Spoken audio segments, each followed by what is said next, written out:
میں میں نے جس زمانے میں صحیح مسلم کی شرح لکھ رہا تھا تو 2 گھنٹے اس کے لیے وقت کیے ہوئے تھے روزانہ، لیکن اور وہ بھی اوپر جا کر کتب خانے کی اوپر کی منزل میں جا کے بیٹھ کے لکھتا تھا تاکہ کوئی اور آدمی بیچ میں نہ آئے، لیکن لوگ آ جاتے تھے۔ ابھی ہم لکھنے کے لیے بیٹھے ہیں، مضامین جو ہیں وہ کتابیں پڑھی ہیں، مضامین ذہن میں جمع کیے ہیں، کچھ دل میں اندازہ پیدا ہوا کہ بھئی کیا لکھنا چاہیے۔ ابھی یہ ہوا تھا، ایک صاحب آ گیا، السلام علیکم، اور انہوں نے اپنی کتاب شروع کر دی۔ اس کا نتیجہ ہے کہ سارا جو مضمون جمایا تھا دل میں وہ منتشر ہو گیا، بڑی تکلیف ہوتی تھی۔ تو میں نے اپنے شیخ سے کہا، حضرت عارفی قدس اللہ تعالیٰ سے کہ حضرت یہ روزانہ قصہ پیش آتا ہے، میں بیٹھ کے لکھنا چاہتا ہوں اور لوگ آ کے وہ اپنی بات چھیڑ دیتے ہیں اور باتیں کرنا شروع کر دیتے ہیں، تو بڑی تکلیف ہوتی ہے۔ تو حضرت نے عجیب بات فرمایا کیوں تکلیف ہوتی ہے؟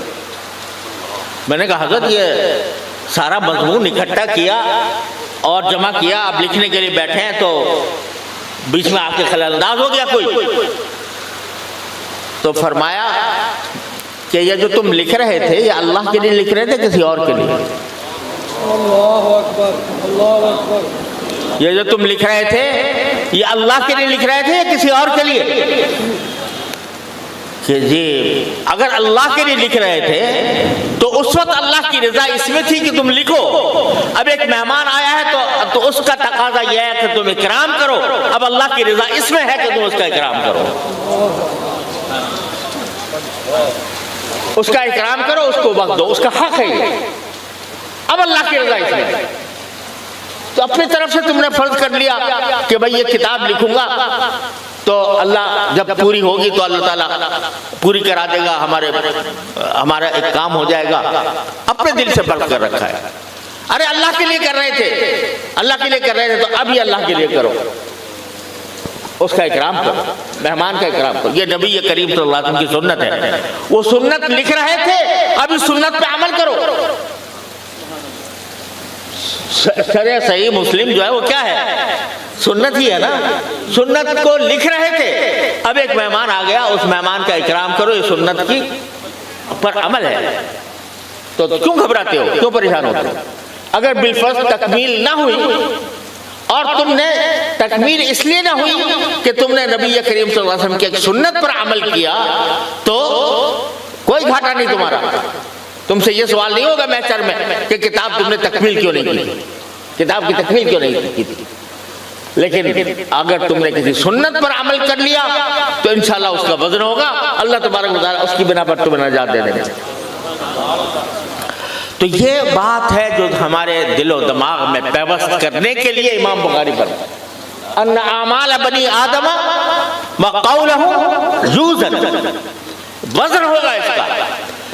تو کوشش اور فکر اس کی کرنی ہے کہ جو کچھ پڑھا ہے اس پر عمل کرو، اور عمل بھی اس طرح کرو کہ اس میں وزن ہو، اخلاص ہو، اللہ تبارک و تعالیٰ کی خاطر ہو وہ کام، اور اس میں کسی اور چیز کی آمیزش نہ ہو۔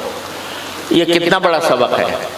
اگر سارا سبق جو پڑھا وہ ایک طرف اور یہ سبق ایک طرف، یہ ساری کی ساری چیزیں جو ہیں یہ اصل میں اس لیے ہے کہ اللہ کو راضی کیا جائے۔ مخلوق کو راضی کرنا یہ مقصود نہیں ہے۔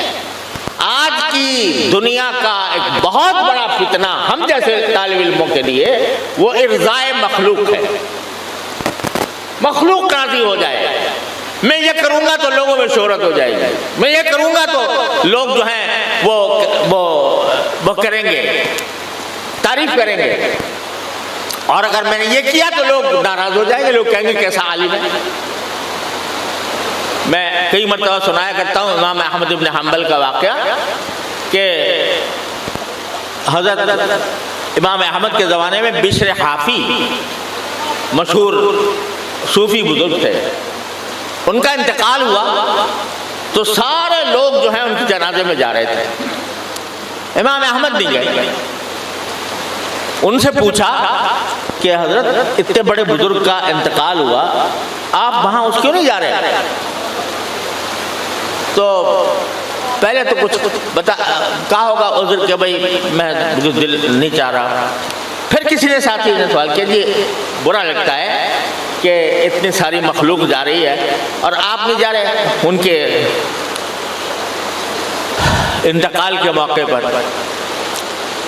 رہنے دو بھائی، اس چکر میں مت پڑو۔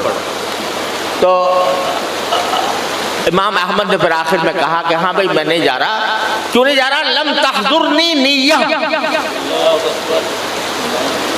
مجھے صحیح نیت نہیں ہوئی ابھی تک جانے کی۔ صحیح نیت سے کیا مطلب؟ کہ اگر میں اب چلا جاؤں گا تو یہ دل میں آئے گا کہ اگر نہ گیا تو مخلوق کیا کہے گی، مخلوق کیا کہے گی۔